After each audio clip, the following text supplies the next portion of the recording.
hello' everyone easy Assam এক্সামৰ অন্য এটা ভিডিঅ'লৈকে সকলোকে আদৰণি জনালোঁ আজিৰ এই ভিডিঅ'টোৰ পৰা আমি আছাম পুলিচ এডিআৰই 3.0 আৰু ফৰেষ্টাৰ আমাৰ যিমানখিনি পৰীক্ষা আহিবলগীয়া আছে অসম গভৰ্ণমেণ্টৰ তাৰ কাৰণে আমি এটা মেথছৰ প্ৰেক্টিছ ছিৰিজ বা মেথছৰ এটা গণিতৰ সম্পূৰ্ণ পাঠদানৰ এই ছিৰিজটো আপোনালোকৰ লগত দাঙি ধৰিলোঁ বহুত দিনৰ পৰা আমাৰ ষ্টুডেণ্টছখিনিয়ে কৈ আছিলে যে মেথছৰ এটা ছিৰিজ লাগে বাট ভালেখিনি সময় আমি তাতে উলিয়াব পৰা নাছিলোঁ ছ' আজিৰ পৰা এই ভিডিঅ' ছিৰিজটো আমি আৰম্ভ কৰিলোঁ ছ' আজিৰ পৰা আমি ট্ৰাই কৰিম যে ৰেগুলাৰলি ভিডিঅ'ছ দিবৰ কাৰণে আৰু তাৰ লগতে এই গোটেই ছিৰিজটো আমি প্ৰায় এক্সামিনেশ্যনছ আৰম্ভ নোহোৱালৈকে আমি চলাই গৈ থাকিম তাৰ কাৰণে আপোনালোকে যাতে এটাও এই ভিডিঅ' মিছ নকৰে আমাৰ চেনেলটো ছাবস্ক্ৰাইব কৰি ল'ব লগতে বেল আইকনটো টিপি ৰাখিব যাতে এটাও ভিডিঅ' ন'টিফিকেশ্যন আপোনালোকৰ দ্বাৰা মিছ নহয় এই গোটেই চলিউশ্যন ছিৰিজটোত আমি আমাৰ যিমানখিনি চিলেবাছৰ টপিকখিনি আছে সকলোখিনি আপোনালোকৰ লগত ইয়াতে ল'ব ট্ৰাই কৰিম আৰু তাৰ লগতে চলিউশ্যনছো প্ৰভাইড কৰিম আমাৰ টেলিগ্ৰাম গ্ৰুপত ছ' টেলিগ্ৰাম গ্ৰুপ আপোনালোকে জইন কৰি ল'ব যাতে এটাও এই PDF খিনি আপোনালোকৰ দ্বাৰা মিছ নহয় ছ' আজিৰ ভিডিঅ'টো আমি ইয়াতে আৰম্ভ কৰোঁ আপোনালোকৰ লগত ছ' ইয়াতে প্ৰথম কুৱেশ্যনটো হৈছে প্ৰথম চাৰিটা মৌলিক সংখ্যাৰ যোগফল কিমান হ'ল বা the sum of the first four prime number is ছ' প্ৰাইম নম্বৰ মানে আমি এনেকুৱা কিছুমান নম্বৰ বুজোঁ যাৰ নেকি ঘটক ইয়াতে অকল দুটা থাকে ঠিক আছে ছ' এইখিনি কৰাৰ আগত আমি গম পাব লাগিব যিহেতু আমাৰ প্ৰথম চাৰিটা প্ৰাইম নম্বৰৰ যোগফলৰ কথা কৈছে আমি প্ৰথম চাৰিটা প্ৰাইম নম্বৰ কি হয় যিহেতু প্ৰাইম নম্বৰ আমাৰ আৰম্ভ হয় 2ৰ পৰা 2ৰ পাছত 3 আহে তাৰপিছত 5 7 আৰু তাৰপিছত 11 13 17 ৰাইট খুব এনেকৈ আমাৰ প্ৰাইম নম্বৰখিনি চলি গৈ থাকে ৰাইট আৰু আমি এটা কথা গুৰুত্ব দিয়াটো উচিত যে প্ৰাইম নম্বৰখিনি আমি যেতিয়া কৰোঁ এনেকুৱাখিনি আমি মুখস্থ কৰি লোৱাটো বহুত বেছি জৰুৰী তেতিয়াহ'লে আমি যদি কুৱেশ্যনটোলৈকে ঘূৰি যাওঁ ইয়াতে কি সুধিছে ফাৰ্ষ্ট 4 প্ৰাইম নম্বৰ ইয়াতে বা প্ৰথম চাৰিটা মৌলিক সংখ্যা ইয়াতে যোগফল ওলাবলৈ গৈছে ছ' প্ৰথম মৌলিক সংখ্যাটো হ'ব আমাৰ 2 তাৰপিছত আহিব 3 তাৰপিছত আহিব 5 আৰু 4 নম্বৰত আহিব আমাৰ শেষত 7 ছ' 2 3 আমাৰ কিমান হ'ল 5 5 কিমান হ'ল আমাৰ 10 আৰু 10 7 কিমান হ'ল আমাৰ 17 হ'ব ৰাইট ছ' অপশ্যন ডি হ'ব আমাৰ ইয়াতে কাৰেক্ট আনচাৰ এই গোটেই কুৱেশ্যনটোৰ আশা কৰোঁ আপোনালোকে বুজি পালে এই কুৱেশ্যনটো ঠিক আছে ছ' আমি নেক্সট কুৱেশ্যনটোলৈকে আগবাঢ়োঁ এতিয়া ছ' নেক্সট কুৱেশ্যনটো ইয়াতে সুধিছে যে which of the following fractions is the smallest তলৰ কোনটো ভগ্নাংশ আটাইতকৈ সৰু বুলি ইয়াতে সোধা হৈছে ঠিক আছে ছ' এই কুৱেশ্যনটো কৰাৰ আগত আমি আমাৰ ভগ্নাংশ যিখিনি আছে ভগ্নাংশবিলাকৰ যিখিনি আমি LCM উলিয়াওঁ ৰাইট গসাও যোনটো আমি উলিয়াওঁ অ'কে ৰাইট লসাও ছ' সেইখিনি বস্তু লসাগু উলিওৱা আমি শিকাটো বহুত বেছি জৰুৰী LCM বুলি ইংৰাজীত কয় ঠিক আছে ছ' ইয়াতে যিকেইটা আমাৰ সংখ্যা দি আছে এবাৰ যদি আমি চাই লওঁ ইয়াতে তলৰ ফালে যিকেইটা আছে যিহেতু আমি এই গোটেইখিনি কম্পেয়াৰ কৰিবৰ কাৰণে তলৰ যোনটো ডিনমিনেটৰ এই গোটেইকেইটা আমাৰ সমান হ'ব লাগিব তেতিয়াহে গৈ কিনে আমি এই গোটেই নম্বৰকেইটা কম্পেয়াৰ কৰি চাব পাৰিম কোনটো ডাঙৰ কোনটো সৰু ঠিক আছে ছ' প্ৰথমতে আমি কি চাম ইয়াতে 16 19 21 আৰু 8 ইয়াৰ মাজত কি হ'ব সকলোতকৈ এওঁলোকৰ LCM কিমান হ'ব ঠিক আছে ছ' এই বস্তুটো উলিয়াবৰ কাৰণে আমি প্ৰথমতে চাম যে 16 21 8 আৰু 19 এওঁলোকৰ যিকেইটা ফেক্টৰ্ছখিনি আছে ঠিক আছে ছ' 16ৰ ফেক্টৰ্ছ আমি কেনেকৈ 2 পূৰণ 2 পূৰণ 2 পূৰণ 2 ৰাইট 2 দুগুণ 8 8 দুগুণ 2 দুগুণ 4 4 দুগুণ 8 8 দুগুণ ইয়াতে আমাৰ 16 আহি পৰিব 21ক আমি কেনেকৈ লিখিব পাৰিম 7 পূৰণ 3 8 মানে আমি 2 পূৰণ 2 পূৰণ 2 আৰু 19 মানে হ'ল 19 পূৰণ 1 ৰাইট ছ' 1টো আমি ইয়াতে লিখি দিলোঁ ঠিক আছে ছ' ইয়াতে মন কৰিব আমাৰ ইয়াতে 16ৰ পৰা আমাৰ এটা সংখ্যা আহিলে that is the 2 to the power 4 পূৰণ আমাৰ ইয়াৰ পৰা কিমান হ'ব 7 গোটেইকেইটাতে নাই ছ' 7 এটা আহিব ইয়াতে 3 এটা ইয়াৰ পৰা আহিব আৰু আমাৰ কি আহিব 19 ইয়াৰ পৰা আহিব ডেট মিনছ আমাৰ যোনটো LCM হ'ল সেইটো হ'ল ইয়াতে 16 পূৰণ 7 পূৰণ 3 পূৰণ 19 ছ' তেতিয়াহ'লে কিমান হ'ব 16 পূৰণ এইফালে আমি কিমান কৰিম 7 পূৰণ 3 পূৰণ 19 ৰাইট ছ' তেতিয়াহ'লে কিমান হ'ব আমাৰ LCM গৈ কিনে 6384 হ'বগৈ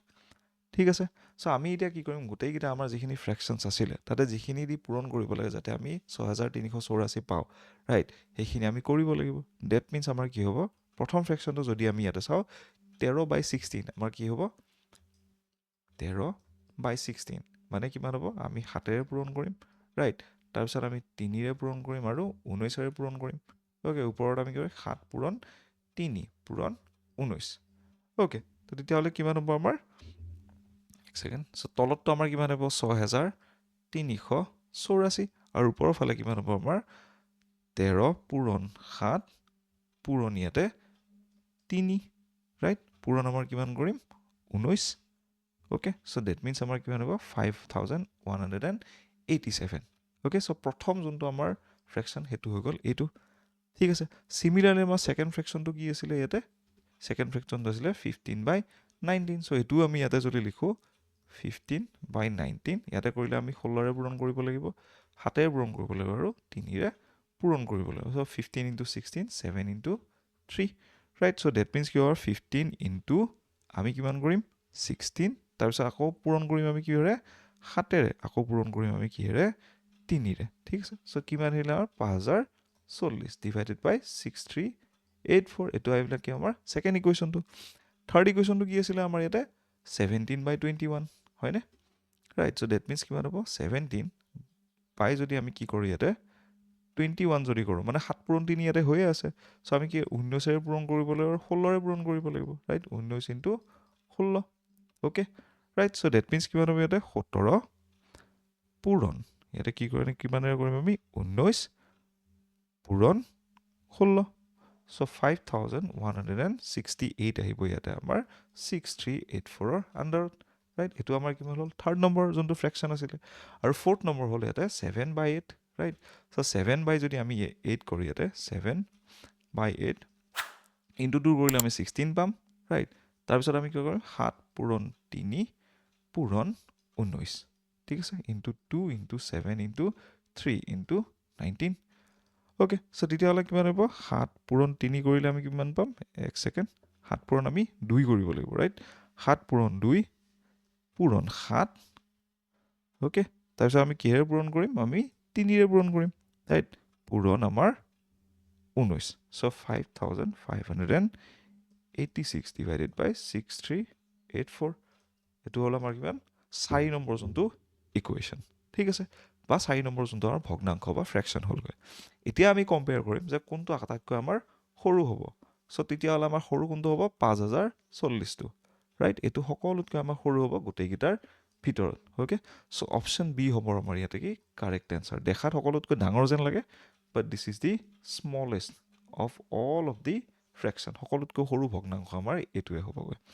ঠিক আছে সো আমি নেক্সট কোৱেশ্চন লাগে আগবাঢ়ো এতিয়া সো নেক্সট কোৱেশ্চনটো সুধিছে যে 0.1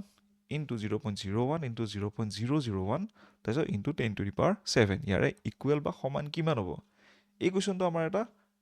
সিম্পলিফিকেশনৰ কোৱেশ্চন হয় যোনটো নেকি আমি দেখা পাও সচৰাচৰভাৱে আমাৰ নাম্বাৰ সিস্টেমৰ যিমানখিনি সিম্পলিফিকেশন পাৰ্ট যিখিনি থাকে ঠিক আছে এই কোৱেশ্চনটো কৰিবৰ কাৰণে আমি কি কৰিব লাগিব ইয়াতে এই প্ৰথমতে কোৱেশ্চনটো পাতি লম যে 0.1 into 0.01 এক সেকেন্ড 0.01 হ'ব এটো right so 0.001 into 10 to the power 7 okay so এই কোৱেশ্চনটো আমি প্ৰথমতে ফ্ৰেকশনত পুট কৰি ল'ব লাগিব তেতিয়া আমাৰ কোৱেশ্চনটো বহুতখিনি ইজি হৈ যাব ৰাইট ফ্ৰেকশন বা ভগ্নাংশত 0.1 মানে আমি কি বুজো 1 হৰণ 10 0.01 মানে কি বুজো 1 হৰণ 100 0.001 মানে আমি কি বুজো 1 হৰণ 1000 আৰু এটো আমি কিহেৰে পূৰণ কৰিম 10 to the power 7 ঠিক আছে 10 to the power 7 মানে কি 10 ৰ পিছত আমাৰ 10 বাৰ 10ক আমি 7 বাৰ যেতিয়া পূৰণ কৰিম ঠিক আছে ৰাইট 10ক যদি আমি 7 বাৰ যদি ইয়াতে পূৰণ কৰো ৰাইট 10ৰ ওপৰত আমাৰ ইয়াতে এটা 10 এটা আহিলে ইয়াতে দুটা আহিলে তিনিটা গল ৰাইট ইয়াতে আমাৰ 1 2 তিনিটা আহিলে ওকে আৰু ইয়াতে আমাৰ 10 এটা ৰৈ গল ওকে এই গোটেইটা আমাৰ কেনসেল যাব কেনসেল যোৱাৰ পিছত কি ৰল আমাৰ 10 ৰৈ গল আমাৰ কাৰেক্ট আনসাৰ ঠিক আছে so 10 is the correct answer in this question so এই কোৱেশ্চনটো কৰিবৰ কাৰণে আমি 0.1 মানে কি জানাটো উচিত যে 1 divided by 10 0.01 মানে জানাটো উচিত ৰাইট সো ভগ্নাংশ বা ফ্ৰেকশনত যদি আমি কোৱেশ্চনস কিনি লও কোৱেশ্চনটো বুজি পাও সহজ হয় আৰু কৰাটো ভালেখিনিও সহজ হৈ যায় তাৰ কাৰণে আমাৰ option C is the correct answer in this question ঠিক আছে সো আমি নেক্সট কোৱেশ্চন লাগে আগবাঢ়ো এতিয়া হেতু হৈছে 144 divided by 0.144 এতিয়া আমি এনেকুৱা ফ্ৰেকশন টাইপ যত নেকি x ৰ মান আমাক উলিয়াব দিয়ে what is the value of it এনেকুৱা কোৱেশ্চন ভালেখিনি আমি দেখা পাও আমাৰ এক্সামিনেশনছ হলত ৰাইট যেটো x বা তেনেকুৱা ভেৰিয়েবলছ বিলাক তেতিয়া দেখা পালে মানুহে ভালেকিটা ভয় খায় কৰিবৰ কাৰণে সো ভয় খোৱাটো উচিত নহয় এইবিলাক কোৱেশ্চন আমি আকৌ ভগ্নাংশত যদি ভাগাই লও ভালেখিনি সহজ হৈ পৰে এই কোৱেশ্চনছখিনি ঠিক আছে সো তেতিয়া হলে এই কোৱেশ্চনটো যদি আমি ইয়াতে চাও আমি কি কৰিব লাগিব 144 divided by 0.144 is equal to তাৰপিছত কি কৈছে 14.4 divided by x 14.4 divided by x so ইয়াৰ পৰা আমি কি উলিয়াব লাগিব x ৰ মানটো উলিয়াব লাগিব that means আমি কি কৰিব পাৰিম 144 ইয়াতে 144 তলৰটো আমাৰ 1000 ৰে হৰণ হৈ আছে ৰাইট আৰু ইয়াতে কি হ'ব আমাৰ 144 আমাৰ 10 ৰে হৰণ হৈ আছে divided by x okay right এক সেকেন্ড okay so তেতিয়াহলে কি হ'ব আমাৰ এই 1000 টো ওপৰত যাব আৰু 144 ইয়াতে কেনসেল হৈ যাব ঠিক আছে right so that means কি হ'ব ইয়াতে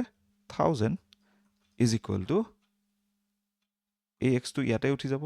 144 divided by 10x okay so এই 10x এফালে গুছি আহিব যেহেতু ৰেচিপ্ৰকেল হয় right so 10x into 1000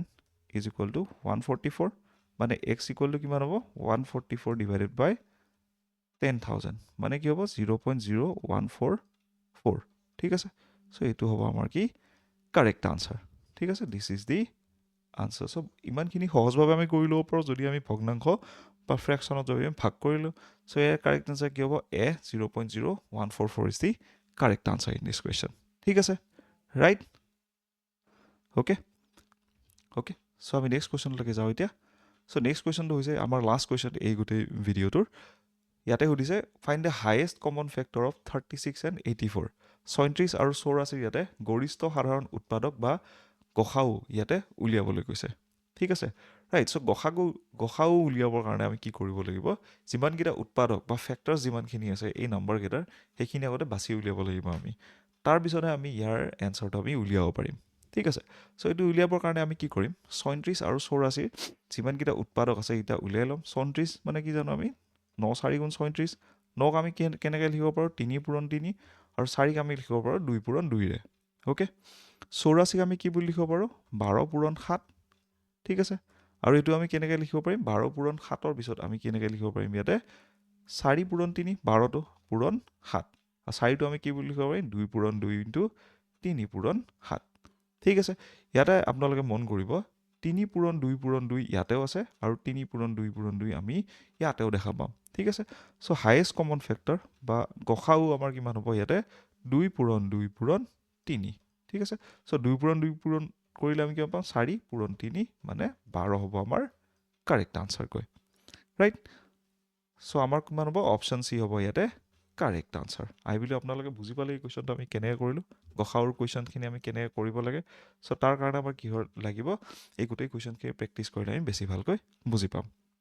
so আজি ভিডিওটো ইমানখিনি আছিল আশা কৰো এই মেথছৰ সিৰিজটোৰ ভিডিওখিনিৰ পৰা আপোনালোকৰ প্ৰিপাৰেচন ভালেখিনি সহায় হ'ল আমি ৰেগুলাৰলি ভিডিও দি যাব ট্ৰাই কৰিম আপোনালোকে যাতে এটাও ভিডিও মিছ নকৰে তাৰ কাৰণে আমাৰ চেনেলটো সাবস্ক্ৰাইব কৰি ল'ব লগতে এই গোটেই ডিসকাশনৰ পিডিএফ খিনিৰ কাৰণে